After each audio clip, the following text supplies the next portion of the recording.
ফেসবুকে স্ট্যাটাস দিয়ে আসছে যে এমপি আমির হামজাকে হত্যা করে প্রায় 1-1.5 বছর আগের একটা আলোচনাকে কেন্দ্র করে তারা এখন মব সৃষ্টি করে এমপি আমির হামজার উপরে হত্যার উদ্দেশ্যে তারা হামলা করেছে।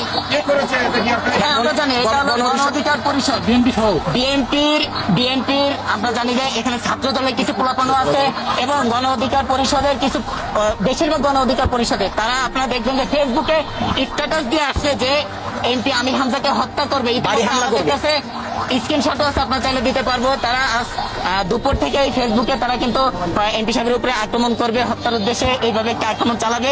তারা কিন্তু পূর্ব পরিকল্পিত ভাবেই কিন্তু অতর্কিত ভাবেই কিন্তু এই হামলাটি করেন। এমপি সাহেবের গাড়িতে ইট মারছে, এমপি সাহেবের গাড়িটা ভেঙে গেছে, আপনারা দেখতে পারেন, এবং এমপি সাহেবের গায়েও লাগছে একটা ইট, এবং আমরা এখনো জানি না কি অবস্থায় তিনি আছেন। তার একটা ইট লাগছে, তার গাড়ি ভেঙে ফেলছে।